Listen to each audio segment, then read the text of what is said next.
I know deeply that healing happens within relationship. We can work on ourselves so much one-on-one, and it's not until somebody holds up a mirror to you that you start to break down all of this patterning, because the second somebody comes into your life, you're going to feel the nervous system fears of the fear of abandonment, the fear of intimacy, the fear of rejection. They come up strongly, and we are humans and we can't avoid that. However, when we work together in containers, in groups, and in relationship, we can start repatterning our nervous system, rewiring our inner child into more safety and security within our bodies and within the container of relationship. When we can allow ourselves to be all of ourselves and allow other people to see that, it gives everyone permission to release the shame, and this de-armoring happens, and that's where our nervous systems start to heal.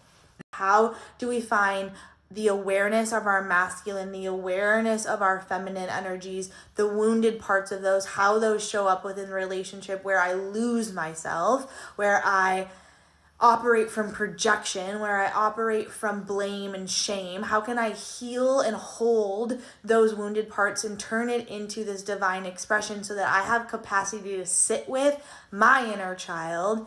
Therefore, I can sit with somebody else's inner child and hold it compassionately. We were not taught how to do this, and as a result, we don't operate in relationships from an authentic, compassionate, soft place. Instead, we are feeling like somebody else is to blame. We don't have the skills for communication. We don't have the skills for real, true intimacy. We don't have the skills to build a safe container for trust. Instead, we're just diving in without building any foundation. And I see this within so many couples that I work with, where it's like, oh, you don't have a foundation.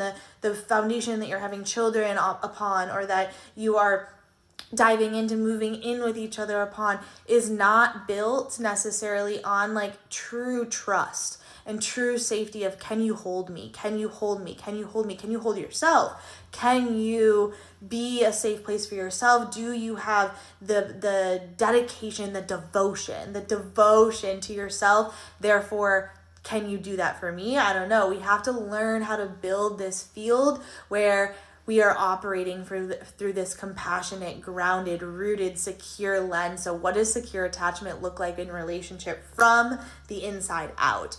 And in this container, we feel into building the foundation of safety within the container so that we can all root into what's authentic for me, and so that we can start expressing where are the wounds that have come up for me within relationship, and we can hold space together and say, wait, it can be different. What would that look like within my nervous system to not go into that fleeing, that fighting, or that anxious fawning, or that anxious grasping that I do within relationship? We shift the cycle together, because anxious and avoidant attachment work together, or the disorganized ping-ponging from anxious to avoidant, avoidant to anxious is going to show up within anyone that we attract, or anyone that maybe you're in partnership with now. This would be a beautiful group to come into with a partner, or you can be single and be just wanting to work on, how am I relating to my coworkers? How am I relating to my family? How am I relating to my friends? How am I relating to future partners?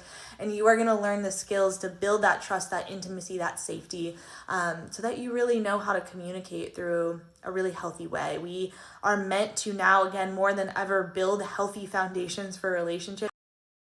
I love relationship work, and